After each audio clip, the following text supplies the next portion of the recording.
Hey, what is up, everybody? Welcome to another edition of the PHNX Rising show, brought to you by the DraftKings Sportsbook app, America's #1 sportsbook app. If you haven't yet, make sure to download the app on your phone, and don't forget to hit that like button right now if you're on YouTube watching us. Really appreciate that. And if you're listening to us on your streaming devices, don't forget to leave a 5-star review. My name is Ramon Chavez. Super happy to be here, and alongside me is fresh cut. Look at him, Owen Evans.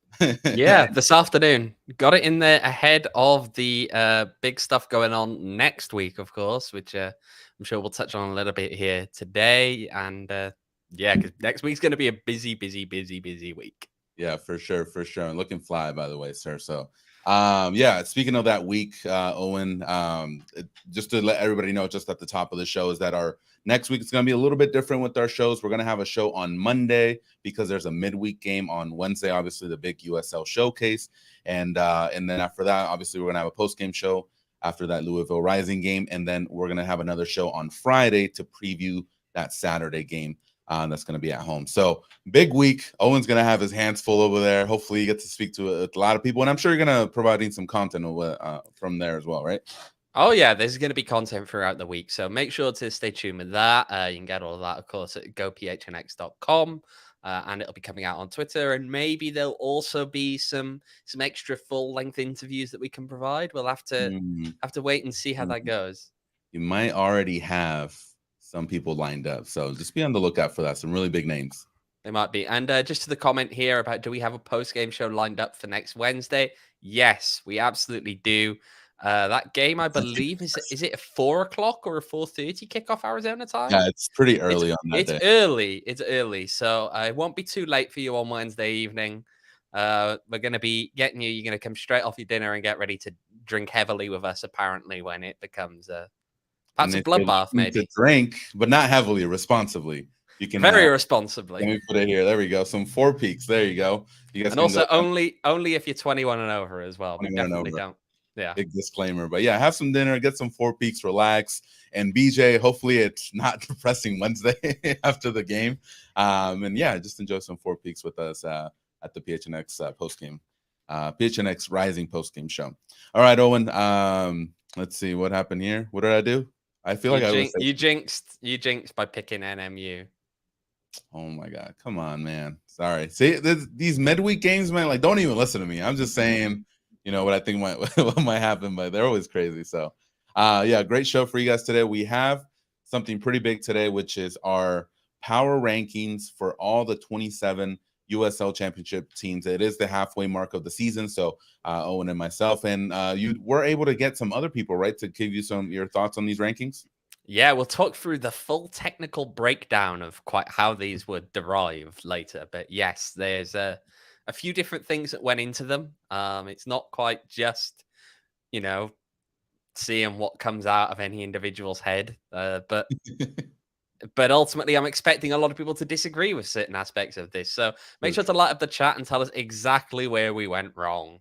For sure. It'll be maybe we'll even name and shame some of the other people who voted in this so that, they we're going to call them out. All right. But it'll be fun. Definitely going to talk about some news regarding a player's extension of their contract today as well. We got some big news regarding that. And then we'll wrap up the show just previewing this weekend's USL action. All right, Owen. So let's go ahead and talk about that player. So you guys weren't able to see the press release from PHNX Rising today, Lamin Jane has been signed for the rest of the season. Originally, it was a 25-day contract. I've pretty much figured it was going to get extended. It was kind of a given at that point. But what are your thoughts about this? And chat, let me know as well. Chime in and let us know how you feel about this extension towards the end of the season. Yeah, I feel as though, yeah, you're right. It's not a surprise to us. It's especially not a surprise because we've been listening to what Rick has been saying throughout all of this, and everything that comes out of his mouth about Lamin is positive. Personally, I don't know. I'm looking at what's happening around the the rest of the league. I'm looking at people who are coming in as mid-season, additions, and I just am not excited by this one. He's a guy who maybe fills in as one of the last people on the roster. Let's be perfectly clear. That's where he is, right? He is not like some starter that's come in that's going to blow people away. He's barely scored in his career. All these other things that we could really go into. But I just don't feel like that's what Rising's missing right now. And you see other people going out and making statement signings. Guys like Romario Williams today signing for New Mexico United. That's a statement signing. That's a guy who's a current Jamaican international who's done it at this level and shown that he can do it at this level and gives them something to be excited about. And then on the other hand, you've got Rising signing Lamin Jane. No, I don't know. I know you're seeing some positives in him, Ramon. No, and I've liked his effort, and I put it on Twitter, and I quickly got reminded that he hasn't scored a lot. So that is a fact, and that is true. But I'm trying to take a look at the other side. I think whenever he's gotten on the pitch, he's been kind of a little bit of a spark plug. He's shown that effort. He's willing to commit. I remember last game against Memphis, he tracked back all the way back for the ball, literally where Joey Calistri was standing because no one else was defending. So I like that side of him. And I feel like that should be a little bit more infectious towards the rest of the team. But at the end of the day, when you're playing his position, you need to score and you need to get assists. And if he's not doing it, then you're pretty much not fit to be part of the team, because that's literally what your position is all about. So if he's able to get on the board and he's able to at least contribute a little bit, I would think this is just a success as far as the signing itself. But you're right. When you think about what the rest of the league is doing, and when you look at the loans that they've gotten, and I'm talking about Rising now, the loans that they've gotten, the players that they've signed, it's rough, man. Like, a lot of these guys are not panning out, and for that to happen, whenever you're thinking about mid-season signings, they need to come in and work right away. Especially in the position that Rising is in. So I don't know what's going on, man. You see these signings, especially one that you're just talking about today. You kind of just throw your hands up, like, what is going on with the club? Is there a money situation going on? Are they just not willing to invest? Are they content? Which I think would be even worse with what they have right now. And you kind of wonder what's going on with the club, Well, here's a question. I'm kind of put this to you, to the chat, to everyone. If Rick Schantz was quite on the firing line in the way that all of us somewhat expect, why do you sign a player that he's requested at this time? Actually, seriously now, especially when he's a player who a lot of people have doubts on, and the only real reason that he's here right now is because, it's because Rick ultimately rates this guy. Yeah. No, and I think you make a fair point, but it's at this point, it's like, and that's what makes me even feel even more like saying, hey, well, Rick, whatever happens this season, Rick is not getting fired, not at least until the end of the season, because they've signed this guy, they extended his contract, and it's making you feel like, hey, well, they're just going to ride this out and see what happens. And it's, as a fan and as someone that has to cover every game, it's a little disappointing, because I feel like that just means more losses in the horizon. You know what I will say? I just want to go here to, it's our friendly account that's in here all the time. Fire Schantz did make one comment here with perhaps Rick should play Lamin in defense. I mean, given the history, he wouldn't be the first winger to be converted into a fullback at PHNX Rising. I'll say that much. Look, I think that Peyton as well, looking at the chat here, I won't hate on him too much. I don't think he'd be catching as much flack if he was signed alongside one or two others. He's a victim of that sickness. I agree that I feel that he's gotten a bit more negativity on arrival and given a lot less leash, more because of the circumstance around. And really, it's the circumstance of the season. Right now, PHNX Rising needs to be doing things that are going to turn things around. And the point in the matter is that he's not that guy. And fine, you're going to have guys on your team who aren't that guy, but he's just not the guy they need now. They need someone who will turn this around. And I don't think that that's him in any way, shape, or form. And so, yes, there's a lot more negativity perhaps that we see towards him than to other guys who probably, to be fair, are of a similar kind of talent level that we've seen come and go over the years. It's just tough, isn't it? Yeah, and that's what's a little bit disappointing as well. And I've mentioned this maybe 10 after May for sure, where Rising was struggling, and I recommended, look, if Santi's not firing, if Epps is not firing, you need to bring someone that's going to make a difference. Is Lamon Johnny that guy? I do not think so. I do not think so. But I applaud his effort, and yes, given the circumstance and the context of the situation, I think it's maybe not fair to put all this pressure on him to perform right away, especially given his experience. But it just, again, makes you question what is going on. Like, why can't they sign? And someone said, we used to get people like Saijas in the middle of the season, and now we're getting this guy that hasn't scored unless he's been in the Dominican Republic. So it's tough, man. It's tough, but I wish him the best. I wish he's able to perform and he's able to make something of this. Good for him. Yeah. So just there's a question in here, which was, when does the USL transfer window close? It's kind of complicated. International signings are kind of different to domestic signings as well. Look, at the end of the day, I believe it's September normally, the roster freeze. So there's still some room to kind of maneuver up until then. But yes. Yeah, no, for sure. Let's see here. Some other comments. Robert here, first time, long time. If ED Bird, PHNX Rising doesn't get the Tulsa gig, he has my vote. I'll take your thoughts off the air. Yeah, that's interesting. Let's see. Renee agreed, Ramon. If that's the case, why sign him? Rick, except for the first 88 minutes, he's good. And then McVee, how about that new cricket stadium they're proposing in Buckeye? I did hear about that. That's interesting. Here's the thing. It's a little bit of a segue. I liked one cricket video because this guy made like a crazy catch, and now I get nothing but cricket videos on TikTok. So that's great. Don't you love cricket? Man, it's fun. I'm trying to get into it. Also pickleball, by the way. So I'm trying to get into that. Anyway, before we get to the rankings, did you have any more thoughts on Lamon before we? I feel like we've kind of expended all of them so far. So maybe we should just move on. All right. Awesome.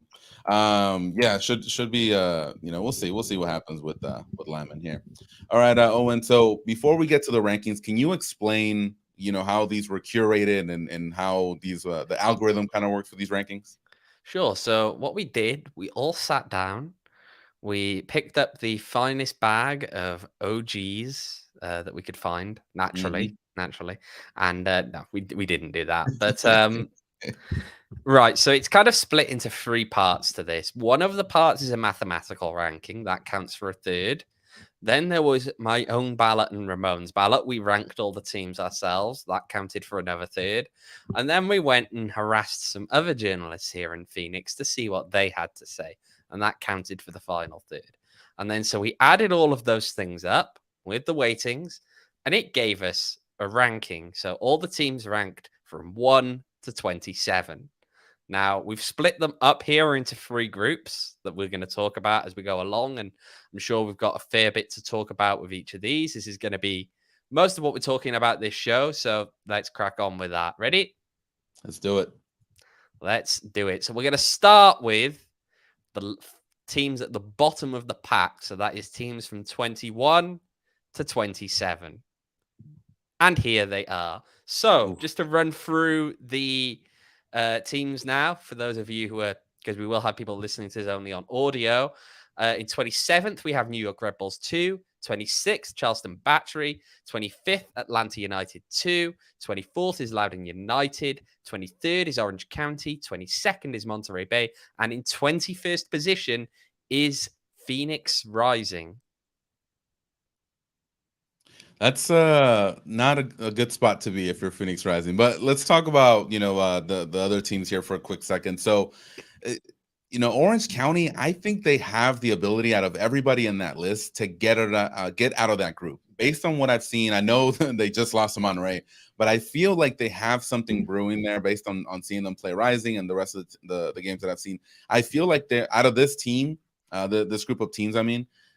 I think they're the most likely to get out of this bottom third, of USL Championship teams, and into at least the middle position. I don't know if you agree with me on that. I think they have talent there, and I think they've been massively underperforming this season, right? And we could say the exact same about PHNX Rising. I feel as though it's just not really there, is it? Really, let's be honest. Now, I see some of these comments in here. We got Rising beat how many of these? Well, they didn't beat Orange County. They did beat Monterey Bay. They didn't beat Loudoun. They do have Atlanta United 2 and New York Red Bulls 2 to play later in the season. I believe both of those games are in Phoenix.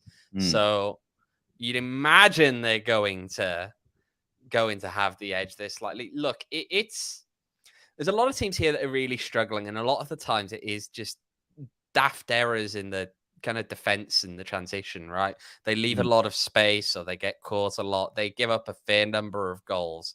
I feel as a Monterey Bay are here ranked slightly higher than maybe people who are just looking at a league table would put them. The reason being they are recently seeming to suddenly find it a bit. And part of that is down to the fact that they started the season on the road. That's really tough, isn't it? When you start for as long a period on the road as they had, it's going to be really tough. But yeah, I feel as though New York Red Bulls 2, if I'm not mistaken, was a consensus bottom pick. They're that bad. They're just that bad. They're shipping goals left, right, and center. Charleston had that very brief resurgence when no one really was expecting, and then all of a sudden just dropped back off the edge of the cliff yet again.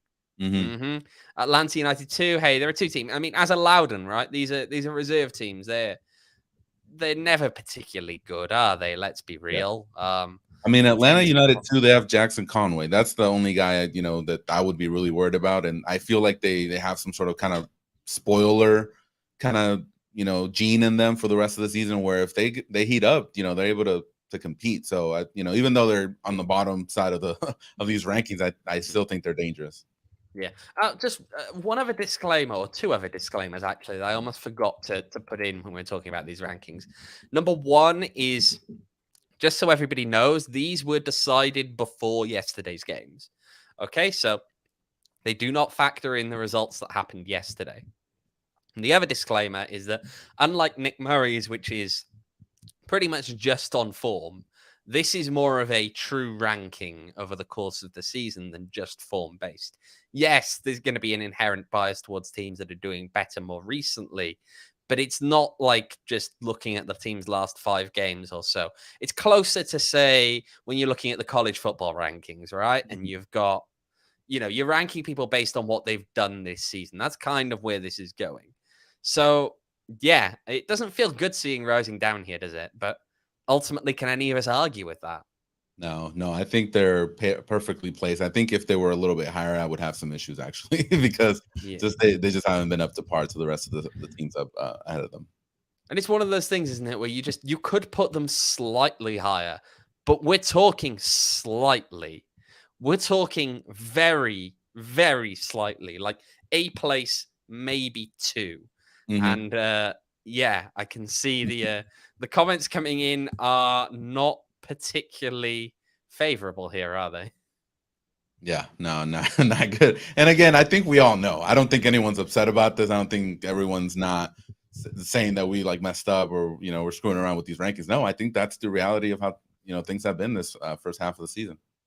It's just bad, isn't it? And you know what? Let's stop. Because all we'll do, we'll get into this. We'll get into this. I feel like the next ones, as we go up now, they start to become a little bit more, we can talk about a little bit more, to think about how exactly you'd place some of these people. So let's go ahead now. We have teams in 11th to 20th. So let's take a look. Here's where we have gone for anyone who is wondering. In 20th, I'm reading from the bottom up, Hartford Athletic. In 19th, Indy 11. I'm going to talk about them in a minute. 18th is FC Tulsa. 17th, the Miami FC. In 16th, we got RGV. 15th is Oakland Roots. In 14th is Las Vegas Lights. You see there, they are, of course, LAFC's reserve team. In 13th, we have LA Galaxy 2. In 12th is Birmingham Legion. And in 11th is the Pittsburgh Riverhounds. So, Ramon, I'm intrigued now about your thoughts on these. I think the one that is a little bit surprising for me, just given the way that they had been playing prior to Solomon Asante arriving there, is Indy 11. I think from having him be part of the team, and I'll be honest, I haven't watched too many, of their games, just kind of catching some highlights here and there. The fact that they're 19th, I feel, is a little bit concerning for me, just because of the, what I saw earlier in the season from them, and they were kind of teetering around that, last playoff spot in the Eastern Conference. But lately, I think they're like in a 5-game losing streak or something like that. Yeah, they've never lost 5 games in a row since joining the championship. So, yeah, they're struggling right now. So that's one of the surprising ones for me. And then as far as Las Vegas Lights, the team that you have highlighted here, I think this team will go as far as, LA Galaxy will allow, Danny Trejo and Cal Jennings to play with them. Because we've seen Danny Trejo be called up to LAFC as well as Cal Jennings. Now, the addition of Gareth Bale to that squad, does that, bring Danny Trejo back to Las Vegas Lights for the rest of the season? That's kind of one of the things that I'm intrigued to see, just because, that's basically where he plays. So we'll see what happens with them. But, for them to be ranked that highly, I think that's just, you have to applaud, the team as well, because they, even with Danny Trejo and Cal Jennings, they're still able to put on a battle, which is way different from years before. So those are the 2 teams that I'm kind of looking at in this list. Yeah. And I tell you what, in this one, I said I was going to talk about Indy. You did a little bit there. And yeah, the form they are on right now is really pretty bad, right? Okay, they actually have done the exact same in their last 5 games in terms of the points they've recorded as Charleston Battery have. They've recorded less points in the last 5 games than PHNX Rising has. I actually had Indy 11 a little bit lower in these rankings. Everybody else pulled them up. So that's why they sit there in 19th. But the one thing to note about those, yes, their run of form right now is bad in terms of they're not picking up points. But most of those games, with the exception of one, they've only lost those games by a single goal. Right? They're not like they're going out and getting blown out. You look at those last 5. They lost 1-0 to Detroit, 1-0 to Pittsburgh, 1-0 to Miami, 5-0 to San Diego. They did get blown out pretty badly in that game. And then they lost 4-3 to the Colorado Springs Switchbacks. So these are tight games. Mm-hmm. So, yeah, you wouldn't have thought it will take much to turn that around. And it feels almost over-exaggerated because they're losing all of them. But yeah, it's a tough one. I mean, looking at some of the other teams in here, and there are some notable teams, of course, that are missing here that some people may have thought would be in here that you haven't seen yet and are ranked maybe a little bit higher than you'd have been expecting. But some of the others to look at, Pittsburgh Riverhounds, they're a team in here who, they started off the season, we really thought that they were going to be a threat, didn't we? And then it just seemed to fall off a little bit a few weeks ago, just over a month ago or so. It just really felt like it started to fall off. They lost a few games that they definitely shouldn't have lost. When they lost to Charleston, they've lost to RGV. They got pretty badly hammered by Tampa Bay Rowdies, losing 5-2 against them. But then they've also won their last 3. So the question really is, can Pittsburgh get back on track? I feel as though they've definitely got the potential to be higher up in this. And right now, it's just, if anything, it's that they've given us doubts, haven't they? Yeah, for sure. And I really like that team. I think when they play with intensity, they're able to control the game. If they get on the board early, they pretty much know what to do after that. So, now that they kind of stabilize, can they continue to do it towards the rest of the season and then in the playoffs? So that's definitely something to keep an eye out. Keep an eye out on in the Eastern Conference. LA Galaxy too. I'm happily surprised to see them there.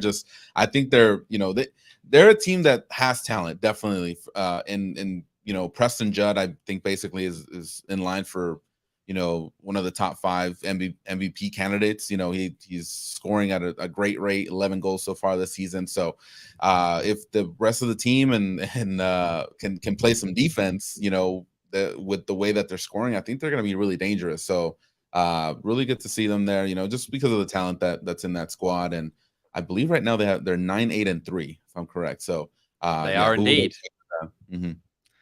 So just as a separate comment there, following on from that, if you look at it, we got 13 Galaxy, 14 Lights, and 15 Oakland. To me, those 3 teams are going to be battling for a playoff spot between them, I feel. Mm-hmm. Obviously there's a notable team in the middle of those 3 in the league table that isn't in that middle of that in our rankings. They're higher, actually. And I think that they're going to sort things out. But between LA Galaxy 2, and Vegas and Oakland struggling a little bit more lately. Not in as good a form as the other 2 teams in there, but they've also played more games as well. So it's a bit of an uphill battle for Oakland. I still think that they can do it, but it's all about just getting results, especially when you're playing against those teams. When you're playing the Galaxy 2 and Vegas Lights now, those are games that are going to be, I feel, as we're in the homeward stretch, those are real 6-pointers for a team like Oakland. Yep, for sure. Yeah, I have no complaints about this list. I think honestly, you can interchange a lot of these teams in this kind of middle, bracket of USL Championship, because some teams will going to run, some teams will lose 2-3 straight, and then they pick it up. So this is where you kind of find who's, especially late in the season, who's a playoff team and who's kind of just on the borderline. So it's good to see. You can pretty much interchange everybody here right now. All right, you know what? Let's take a look at what the chat is saying right now before we move on. So we have, what do we have here? Reese, this is just painful to look at. Yeah. Got Robert here, was saying below the lights. It's true. It's sad. We got Renee pointing out that Indy has been very inconsistent. Makes me feel bad for Asante. It's a good point. Yep. We have Thomas saying, I can't even Twitter beef with New Mexico fans because we're so low. Yeah. He's not wrong. Yeah. Robert says, well, they still reside in New Mexico. So that's true. That's true. You can still get them for that one. And let them know that hot air balloons and meth do not a proper state make. I heard they're making a statue of, I don't know if I can say the show name, but Breaking Bad on they're making a statue of Walter White and Jesse Pinkman, I think. So really, I guess that's what they got going for them, So I mean, to be fair, they've got very little else going for them in Albuquerque and New Mexico. No, I don't want to slander too much. Right, back here. So Renee's saying that it's been a weird season all around in the USL. There are a lot of shouldn't haves and off seasons. That's pretty true, to be fair. There are teams that should be doing a lot better. Rising is one of them. We've got Dooley and Rick Must Go is back. Hi there. Seeing these teams above us really is a stark reality. Maybe they all did not have the injuries we have.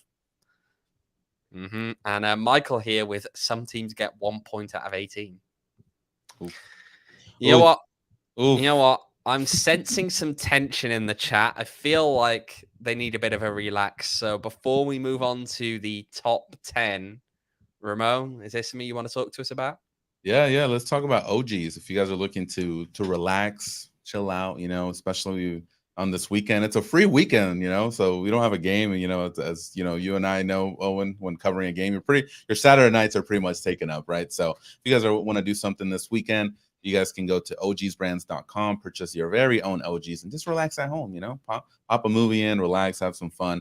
And then just to let you know, OG's just launched their first ever limited edition seasonal flavor, which is Pina Colada, and it's a perfect pineapple and creamy coconut blend. So you guys can enjoy that if you guys want to. And again, you guys can go purchase that at ogsbrands.com. And if you're into social media, especially Instagram, you guys can follow them on Instagram at ogsbrands. And you can also find their products at your local dispensary. And just a reminder that you must be 21 years or older to purchase some OGs.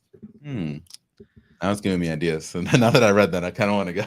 Now that I got my I need to just like brand out, like OGs over here, some 4 Peaks over here, just do all that stuff right now. But yeah, we'll see. Just slowly starts taking over the shelves behind him. If you give Ramon something free, he will take it and he will happily shill for you. Got a plant here. Look at this. And we'll see if it doesn't die. It's pretty hot in here, so we'll see. We'll see if it'll survive.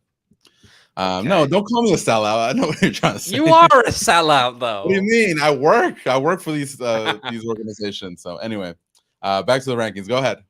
Upper half. All right, are we ready? Yep. We're gonna get some kind of weird drum roll going for the top 10. I wish I could hit my mic. That I might would be a have very bad idea. I don't know. Wait, what have you got there? I have a soundboard, but I don't know. I forgot what buttons are which, so I don't want to push anything that's bad. Let's just hear one. Let's see what happens. Can you hear it? No, you can't hear it, huh? No, we can't hear anything. Didn't work. Didn't work. Okay, so we're not gonna get some kind of fake drum roll from you. Come on. You can give us something. I don't know. There you go. More of a That'll bass. do. Here we go. The top 10. So, again, going from bottom to top. In 10, we have San Diego Loyal. In 9, we have Detroit City. In 8, we have New Mexico United. In 7, El Paso Locomotive. In 6, Sacramento Republic. In 5, Colorado Springs Switchbacks. In 4, Memphis 901. In 3, San Antonio. In 2, Tampa Bay Rowdies. And in 1, it's Lou City. So, now this is you know what? I'm gonna hop in with my immediate one here, which is I did not have Lou City in number 1. Ooh. I went with San Antonio as number 1. No, I feel as no, though you can't put him at first. They lost the Rising Class this season. You can't put him up that. And that's two of their qualifies you. That's 2 of their 3 losses all season. That's why they are for me, right? All right, that makes sense. And you look at it anyway, right? San Antonio have played a game less than Louisville, and they've still got a point more. I don't know. And here's the chat. Reese saying, how on earth did we pull the double over San Antonio? Exactly. I'll be perfectly frank. I really don't know. I don't have a clue because San Antonio are legit this year. Exactly. That's why those games gave me hope. I'm like, wow, Rising can beat San Antonio. They should be pretty good against the top, tiers of the the USL Championship. Nope. It's like, what happens? Like, how come they can play with them? But yeah. Yeah. And I think that the thing we're going to see with San Antonio is that we're also going to have perhaps some more growth in them. When you look at guys like Adeniran's come in and Sal Abdul Salam has come in. These are good players, and I feel as though this team is going to only grow. I really do think that. And to me, if you're not looking at San Antonio FC as someone who is a serious contender for the cup this year, then I personally have a very, very different opinion to you. But yeah, you look at East, then of course, Lou City on top. That's really reassuring, isn't it? It's going to be fun on Wednesday. It's really not going to be fun on Wednesday. Lou City, we've got them at number 1. That's who Rising are playing on Wednesday on ESPN2. Tampa Bay Rowdies, of course, did the big 5-1 against Rising earlier this year. Now, they've been picking it up lately, Tampa Bay. I felt as though they had a stretch earlier this season where it just wasn't quite working. I know they had some injury issues of their own. They had some games that were really stacking up. But the run of form right now is good. If you look at it, they're unbeaten in their last 5. They've won 4 of those games. Memphis 901, of course, you could argue, should they be ranked above? I don't know. It's a question, right? If you put Memphis over San Antonio, I wouldn't argue with you. Really? You'd put the 3 Eastern Conference teams above San Antonio? So I feel Colorado was really great. They've fallen off a little bit. I think maybe it's just injuries or scheduling wise. They did have that COVID situation earlier in the year, so maybe that's kind of catching up to them. Colorado, Sacramento, I think they're the top 2 teams, part of the top 3 teams in the Western Conference. But I don't know. I'm not convinced by San Antonio too much. I don't know if it's because I've seen them in person, and again, Rising has beat them twice. But I think Sacramento, based on the way that I see them, and if we're talking, I'm kind of projecting here into what would happen in the playoffs if those teams met. If I feel watching Sacramento play in the U.S. Open Cup, I feel like they could just put it together, man. Like, they just have something about that team where when it's a one game, decide all. Like, I feel like they can put it together and beat either of those teams. Well, here's the thing, right? Let's look at where Sacramento are in the league right now. They currently, if they were to win their games in hand, could go up as high as 3rd or 4th. And that's just for winning games in hand right now. So they're a team that while they're in 7th, that's deceptive. They've been a very good team as of late. They are picking up those results. They're doing very well in the cup and have shown their quality to get as far as they have in the cup. And personally, I think that 7th in the league table really does them a disservice. That's why they're actually, funnily enough, ranked higher in our rankings than they are in the Western Conference. But hey, it's again, they've played less games. So it's deceptive. You know, they are only 5 points behind 3rd, and they've played 2 games less than San Diego.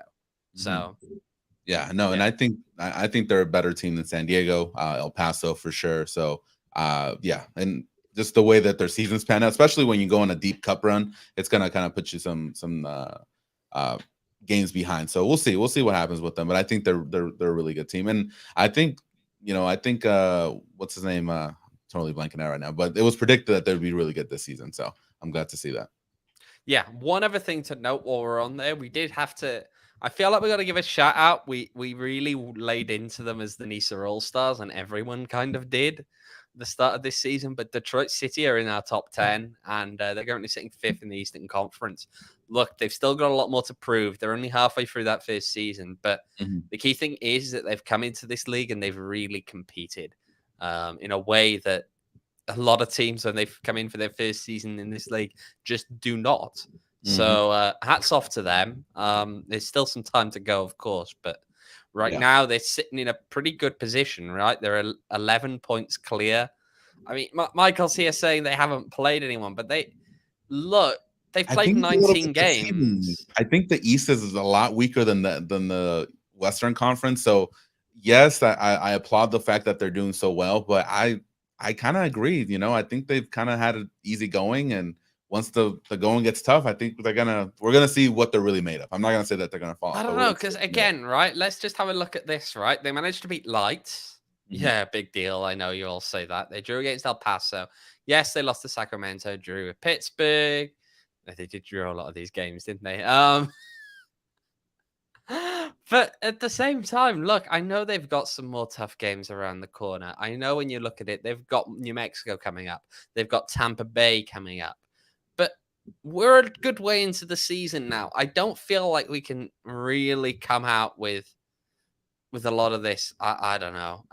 And still, to Michael's comment here about 3 of them are better than San Antonio. Now, this is where I just don't agree with you, Ramon. I personally am putting San Antonio on top at the moment. I feel as though Lou City is someone that everyone, of course, gravitates to. They're perennially up there. San Antonio's had some fluctuation, but seriously, outside of a couple of weak performances against PHNX Rising, and it was a couple of very surprisingly poor performances against PHNX Rising, this team has barely put a foot wrong all year. And so, to me, it's why they've got to be up there. No, true, and we gotta understand, one of those games against Rising, Ben Lunt had the performance of a lifetime. So it took that to beat that San Antonio team. So I could definitely understand that. Louisville City, I think they're scary, man. Like, the more I research into them, and the more their goalkeeper, top of the league, defense top of the league. That Mushigalusha just scored a hat trick, and that's a guy that hadn't really scored that consistently all season. So even with injuries to their front line, they still have people that can come in and fill those spots. So it's rough, man. Like, whenever I see Louisville, it's one of those teams where I'm like, this is what Rising should have been this season. It's hard to compare, especially because we saw them at preseason and we saw them go toe to toe. And again, it's preseason, I get it, but seeing them both compete, I felt like Rising was at that same level. And since then, they've gone in different directions. So it's tough to see. Well, we said it, didn't we, in the preseason when we were talking about the build-up to that game, and that Lou City is the team that, let's be perfectly frank, in USL Championship, Lou City is the bar. And people might not like that, some won't like that, but they are the bar, right? They've won the cup twice. They always make it deep into the playoffs. Literally, I'm pretty sure they've made the conference final every single year of their existence, okay? Yeah. That's the kind of consistency they're putting up. They have a stadium that, quite frankly, look, whether they fill it or not is irrelevant. The stadium itself is the envy of, a lot of the league that's I love playing. watching their games when they Mhm. play at home. I love watching it. And again, you're saying it's not like they fill it up every week in and week out, but when you see that stadium, you're like, whoa, look at this! Like a team in USL Championship is putting forward the money, and we're here to compete, and this is how. I feel like by investing that type of money, they show what they're about and what their intentions are when it comes to the league. They're not just here to play around; they're here to invest, and they're here to be the best of the best. So I applaud that. All right, I feel like we've just about exhausted that topic for now. Let us know what you think of these. If people want, they can keep coming back. I'm sure they'll be shorter in future weeks if we do it, but Yeah. we can keep this one coming back if people are interested. If people want to debate and see where it goes. Man, look at what Robert's saying. Lou City is top of the league because they play Tulsa, Charleston, Red Bulls, Miami, Hartford, and Loudoun twice a year. Fair point. Yeah, but then you look at that and you see, all right, okay, so Rising managed to beat Miami, they managed to beat Hartford, they lost to Loudoun. Loudoun are bad, but they lost to Loudoun. I mean, Rising have lost to some really bad teams this year. Well, in a typical year, Rising would play Vegas, they would play Galaxy 2, right? What was it? Tacoma Defiance a few years ago. So oh God, not Tacoma. Yeah. So that's what I mean. Like it was like kind of more lower level leagues, I guess, or reserve teams from MLS. So I guess they had that too. Yeah, man. Interesting list. If you want to let us know how you felt about it, let us know on Twitter, PHNX__Rising. If you're not wanting to let us know right now on the chat, do you want to put these up on Twitter? See what people say. I'll put them up on Twitter after. I'll put these up on Twitter after. You just tag every journalist that you consulted. We'll tag every the mouthiest people in the league. Oh man. So yeah, we'll see how that goes, eh? For sure. All right, Owen, let's take a quick break and talk about our friends at DraftKings. So if you guys haven't, make sure to download the DraftKings Sportsbook app now. Use promo code PHNX. And when you make your first deposit, you can get a risk-free bet up to $1,000. That's promo code PHNX only at DraftKings Sportsbook. Minimum age and eligibility restrictions apply. Make sure to see the show notes for details. Do we have any it's Thursday, so we probably don't have anything for this week. No, right? hang on. I believe. Don't we have a game tomorrow? There's a game someone's playing tomorrow. Is there? I thought it was only Wednesday. There's a few games tomorrow. A couple of games tomorrow. So let's get those odds up, shall we? Let's take a look now at I'm trying to refresh this. Two games tomorrow. So we're going to start by looking at New York Red Bulls 2 are playing against Indy 11. So the real bottom of the list of the league. That's gonna be rough. I don't know playing against the team that hasn't got picked up a single point in 5. To me, here's the thing, right? It's minus 130 on Indy 11. To me, I'm taking that because I just don't think that Red Bulls are good. You look at the way that they have gotten hammered in some of these recent games, okay? They lost 6-0 to Louisville. They lost 3-0 to Pittsburgh. They lost 5-0 to El Paso. That's their last 3 games. Sheesh. In their last 3 games, they have conceded 14 goals without answer. That is not good. In fact, if you really want to go back, they've conceded 15 goals overall since the last... wait, I just got to check. When did they score in there? Oh, no, because there were 2 goals. They went 2-0 up against San Diego. They've conceded 17 unanswered goals. New York Red Bulls 2. They are bad. That's why on that one, look, India favored, but to me, they're not favored as much as they should be. Yeah, I'm calling that one a draw. I don't know. I don't know if I trust. You're calling it a draw at plus 265. Plus 265. Not bad. Yeah, put some money on that one. The other interesting one though is Colorado hosting LA Galaxy 2. I think Colorado really need to get back on track, but that's really an interesting question, isn't it? Look, I think here I would personally back Colorado to get the win, but at plus 310, that LA Galaxy 2 line is tempting.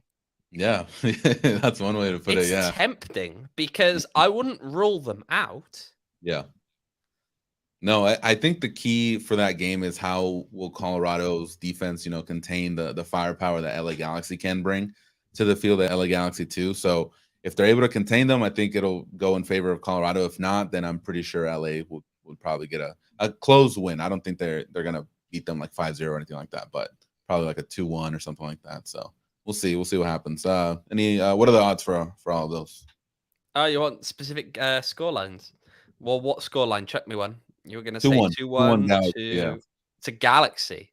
Mm-hmm. That is plus 1,300. Jeez. I did just get paid, so no, we'll see. We'll see what happens. I've been pretty bad with these with betting here, so we'll see. We'll see what happens. It all started off so well, didn't it? And then it's just gone downhill. Did you call last weekend's the 3-1, the Memphis one? Yeah, I did, and I should have actually put money on that because the odds on it were actually really good. Yeah, you could have made some money on that. Yeah. I'm pretty sure it was like at least 20-1. Yeah. And now I'm looking back at it and going like, why didn't I put money on that? That was yeah. No, I think someone the week before called the other result. So, good stuff, good energy here. Not me though. Everyone else that's involved in the show. Good stuff there. Yeah, let me know, guys. What are you betting on there for either of those two games? Let us know in the chat, actually. Loves does at home or unstoppable. The crowd is amazing. But the good news is it's in Colorado Springs, and yeah, the crowd of I don't know, players' parents is always a sight to behold, eh? Oh man, that was interesting going to that game and over there in Carson. So anyway, let's move on to Saturday's games. We have Loudoun hosting Tampa Bay, Charleston hosting Hartford. Orange County. We all know the big one. The big one. No, ignore all of these nonsense games. There is one game everyone's got to watch. No. I was getting to it. I was literally one across. All right, the Memphis 901 hosting Louisville City. I think that is a big game. Right? I think every Rising fan should tune in for this game. I think we need to see what's going to happen, how this team performs against arguably the other best team right now in the Eastern Conference, and we'll see how Louisville, does and what we can expect on Wednesday. Yeah, I feel as though I'd go a step further and say if you're a USL Championship fan and your team is not otherwise occupying you at that particular moment in time, you should be watching this game because these are two very legit sides in the Eastern Conference, and you're going to see them twice this year and once in the playoffs probably. I could see that happening. I could see them making it there in the playoffs. Look, I'm really intrigued to see what happens there. And I'm sure a lot of people will be they're crying out for some red cards, please. Specifically to the boys in purple. See some suspensions, of course. But yeah, there's a lot of excitement to watching that game. I think if you're missing that game and you haven't got something that's seriously occupying you otherwise, then you're really missing out. That should be a great clash. Yeah, definitely for sure. Another good match. New Mexico hosting Pittsburgh. We'll see how that goes down. Are we just listing the baseball stadiums right now? All the good games are in baseball stadiums. I wasn't a fan of that. Oh god, no, that pitch was awful. Yeah, the mound wasn't level, right? I don't know if people quite understand. I actually took a picture. I don't know if I got it on my camera. It's probably on my camera. I'm gonna have to post it later. I had a picture of it which just showed perfectly that when you actually looked at it, the line clearly bent. Or it looks like it bends. It looks like it bends because the mound is like that much higher than the rest of the field. Oh my god! Even the coach, and I think he gave like a halftime interview, and he's like, "Well, now they're gonna have the good grass." I'm like, "Good grass? Like, what are you talking about?" Like, but yeah, that's what happens when you play in a baseball stadium. So, and it's getting worse from what I gather. Apparently, it used to be better than that. Yeah, I don't know. I'm not a big fan. We got Detroit traveling over to Monterey Bay. Oakland hosting El Paso. That one should be an interesting game as well. And then Sacramento hosting Birmingham Legion. And then only one game on Sunday. RGV Toros hosting Las Vegas Lights. So a lot of good games. Well, there's actually a Monday game as well. There's for the second time in a few weeks, we got a Monday game that is San Diego against Colorado Springs. Wow, look at Colorado just putting in the work. That's second against third in the West as it stands.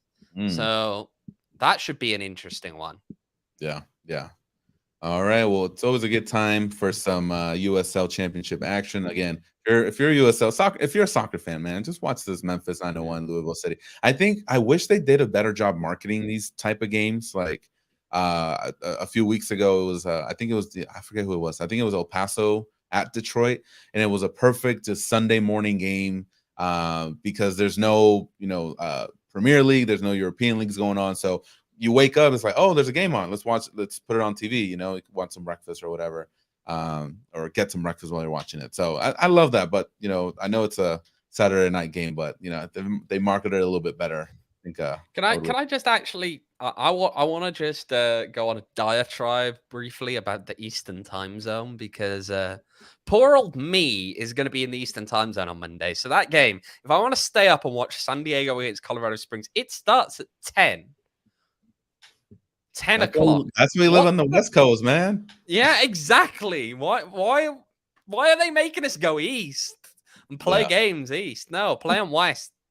Yeah. I like my afternoon games. I like my night games, but I don't like 10 o'clock games. Yeah, it works in the West because you watch all these early games in the East, and then you watch the West Coast ones, and then 10 o'clock you're ready for bed. Perfect. It just works out. All right. Owen, just before we wrap up here, what are your thoughts on these new teams? A lot of chatter this week on new teams joining USL. Not necessarily the championship, but maybe USL League One. These other teams I heard about New Orleans and is it Santa Barbara, if I'm correct? The other team? Yeah, so Santa Barbara have signed up. They're going to be joining League One. There will be a team joining in New Orleans. That's confirmed as of today. They will be playing in the championship and in the USL Super League, apparently, as of 2025. That's so awesome. Little way off for them. They're a little way off, but hey, it's a party away day that's not Vegas, and everyone's sick of Vegas. So, yeah. No, I like it. I like the fact that they're. If you were to ask me, like, how USL Championship continues to grow, is by adding teams such as this in cities that not necessarily. I know.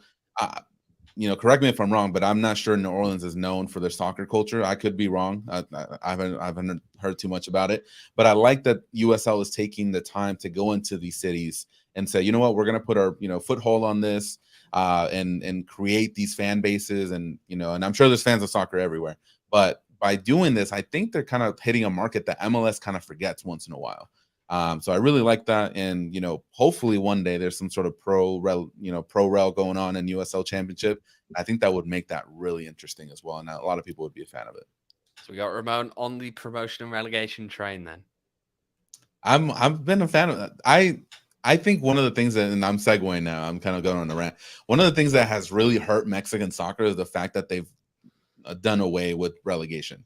And we're seeing it. The teams aren't competing, the players aren't the same. MLS is just surpassing Liga MX, and I know MLS doesn't have it either. But it's one of those things that I am a huge fan of, and I see how it can work, especially kind of in the English Premier League when you see teams like Leeds bounce back and stuff like that. It's just great. I love those stories, and I love seeing those players and teams. So.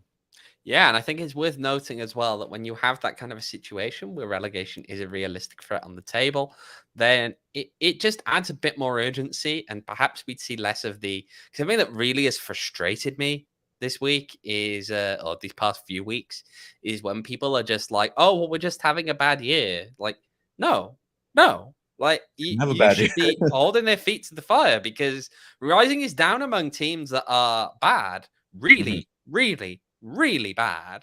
And quite frankly, if you're just willing to nod along and go along with that, then I don't know, go.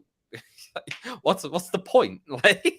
Yeah, I don't. That's something I've never really understood. I've never really understood. This goes beyond just football. This is like American sports in general, whereby it's like, oh, I guess we're just bad. No. Well, for a while it was like the NBA. Well, we're gonna be bad on purpose.